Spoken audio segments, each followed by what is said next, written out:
Nagbabalik po ang inyong lingkod, Carlo Mendez TV.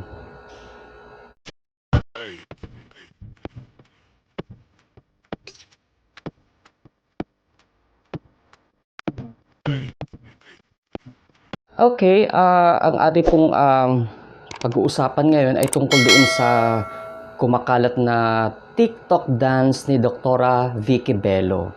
Okay, so gaya nga ng sabi ko sa mga ibang vlog ko, naglipan na naman ang mga basher. Ewan ko ba kung itong mga basher na to ay bayad ba ito? Ito ba yung mga trolls? Kasi lumalabas lang sila kapag meron silang gustong tirahin eh.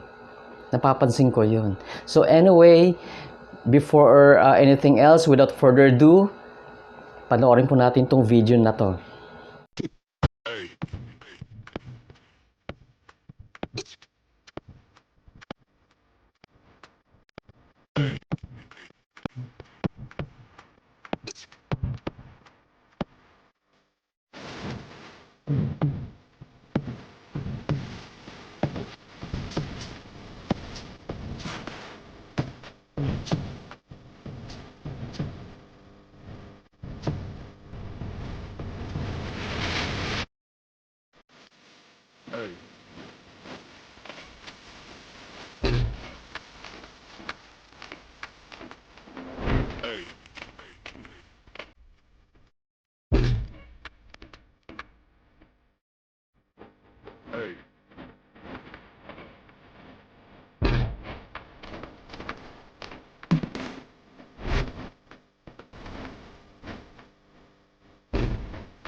Ayun nga, napanood nyo ba? Ang ganda naman kumembot ni Dr. Bello, di ba? So, wala naman ako nakikitang masama doon sa kanyang ginawang pag-TikTok kasi, on the other hand, wala namang qualification sa TikTok sa mga tao para maging guidelines para ikaw ay qualify gumawa ng TikTok.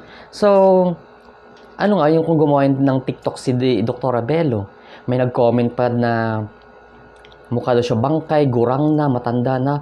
Naku, wag kayong ganyan. Kayo naman. Baka pag itinabi kayo kay Dr. Bello, oo. Bad yan, ha? Kaya sinasabi ko kaya hindi umaasenso yung bansa natin ha? Ang daming talangka sa paligid, kabayan. Hindi nasisiyahan sa ginagawa ng ibang tao kasi ewan ko ba ha, ano ba ang mas maganda? Si Dr. Bello mag-TikTok o yung mga bashers? Ewan ko ba, ipagtabi kaya yung mga bashers siya kasi Dr. Bello, no? Para minsan mag-showdown sila para maganda ang datingan, di ba? Ang labanan, di ba? Ewan ko sa inyo, Diyos ko, magkano ba sinasahod nyo para mang-bash? Ay, nako. Anyway, thank you so much for watching this video. This is Carlo Mendez saying God bless Philippines, God bless the world. Arriba. Bye-bye.